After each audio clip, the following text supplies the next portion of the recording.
You probably would have never heard of this club, Aizawl FC. Aizawl FC ने exactly Leicester City वाली run pull की थी Indian football में. A lot of people don't even know about it. A lot of people don't even know that such a club even exists in India.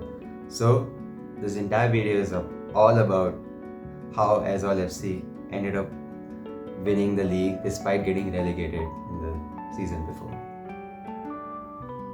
Insanely coincidental is the fact that Leicester City actually ended up winning their respective Premier League in 2015 to 16 season, and Aizawl FC ended up doing this for the 16 to 17 season.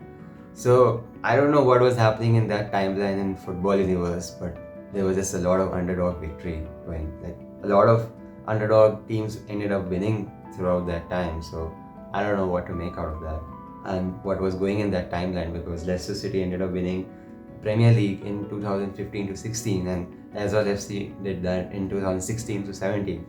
So yeah, Aizawl FC was actually founded in 1984 and it only got the system, like it only got into the AIFF league system in 2011 to 12 season, and from that point onwards it started playing in I-League 2, which was basically the second tier of I-League, and then I-League was basically the first top tier league in India. अभी तो ISL है, ISL के बाद आई league आता है, उसके बाद subsequent leagues आते हैं, but then ISL was different and I League was different.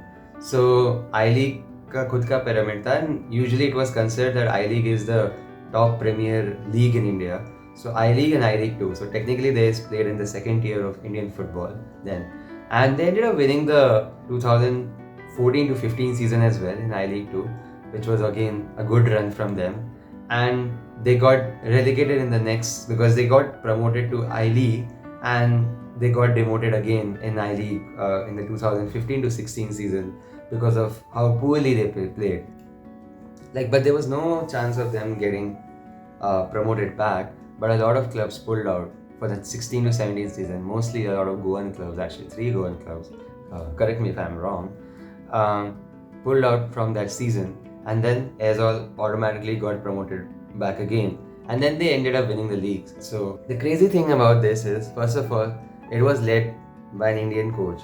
This has never happened in I-League before. It was the first victory from a I-League victory from an Indian coach. His name was Khalid Jamil. I hope I'm pronouncing it right. I'm not sure. And again, he is a pretty underrated coach in my opinion. A lot of people don't know about him. He managed ISL club Northeast United as well from 2019 to 2022. Although the stint there wasn't as good as it was in Aizawl FC.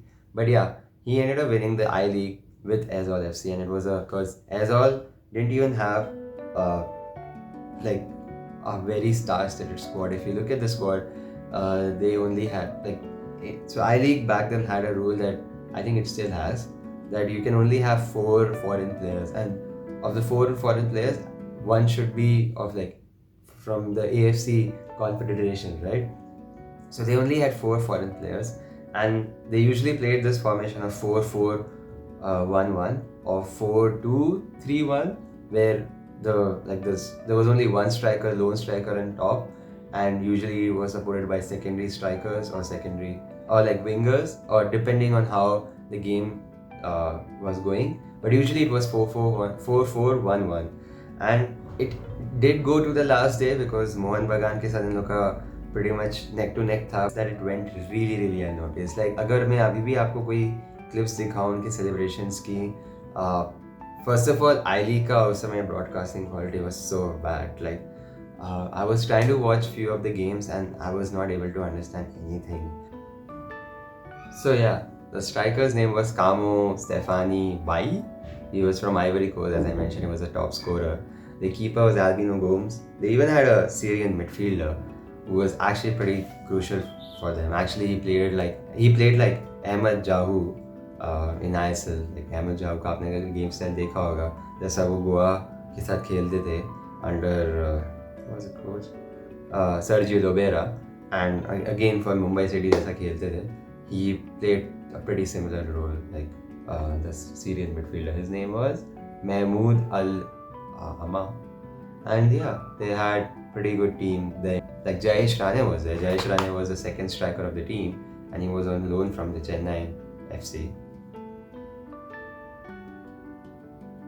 Now, the interesting part is about the game style. The game style was very unique. So, Khalid knew कि भाई मतलब उनके players open play में बहुत physical नहीं है. So he ended up working a lot on set pieces, and their set piece routines were actually pretty good. They ended up scoring a lot of goals. They also played a very strong counter-attacking football. जैसे ही वो लोग position जीतते थे, they used to just like put the ball up ahead. As soon as they used to win the ball, they used to just use the width, and then they used to like just try to attack as quickly as possible. Basically, counter-attacking football. I don't think so I need to explain that, but the type of football that they played was very counter-attacking, and they also used to soak the pressure a lot. I don't know if you have watched Indian football, but Indian football is usually like this only. It doesn't really go in phases, but it goes in there will be just very random moments where one team has to just absorb a lot of pressure because they are not able to defend well, or they're just making very sloppy errors while passing, or they're not able to keep the ball. So Khalid knew that this is something that happens with players. So he ended up creating a team where not only they were heavily reliant on counter-attacking football, but also they knew when to like soak in the pressure from the opponent team, and they were pretty good at that. Their work rate was very high. They used to play good pressing football, and yeah, as I mentioned, they were adaptable. Like they knew how to adapt and when to adapt. They knew when to press the ball, when not to press, when to actually play a very heavy counter-attacking football, and when to just play a very single, normal open play football. And yeah, when to absorb pressure, when not to absorb pressure. Again, all that was really, really crucial from that team. Also, Aizawl FC was the first club from the Northeast to win, and actually the first club outside this Goa and Kolkata circle to win the I-League. It was such a big feat because it was usually all these Goan clubs or clubs from Kolkata who used to have a very strong presence in I-League, and all the other clubs were honestly not considered very strong. Also, it's very important to understand that in this very season, Bengaluru FC was also there under the coach Albert Roca. If you don't know, that was a very, very strong Bengaluru FC side, and they still ended up winning the league despite Bengaluru FC being present in the league then. So yeah, I would definitely say that this was a very, very strong win, very underrated because they got relegated the season before, and they just ended up appointing Khalid Jamil as their new head coach in the 2016 season, and guess what? They ended up winning that season. So I don't think so anyone would have really guessed their way out that Aizawl FC is going to win the league. It was pretty crazy. Also, one more crazy fact about this: Aizawl FC was undefeated at home that season. Okay, completely undefeated. Their home ground, which is the Rajiv Gandhi Stadium, was completely. Also, I don't know how do I tell it to you, but Aizawl FC ka home ground looks really, really aesthetic to me. It's very simplistic, very plain, but it has a good background. The grass is very, very green. I don't know how do I tell, but it just looks very good. Okay, trust me.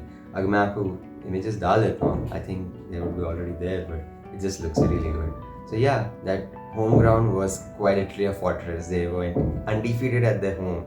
I think you could also give credit to the fact that it's a high altitude pitch, but again, so it's a high altitude pitch, so it's difficult for everyone to adapt, especially any traveling team to adapt to that atmosphere.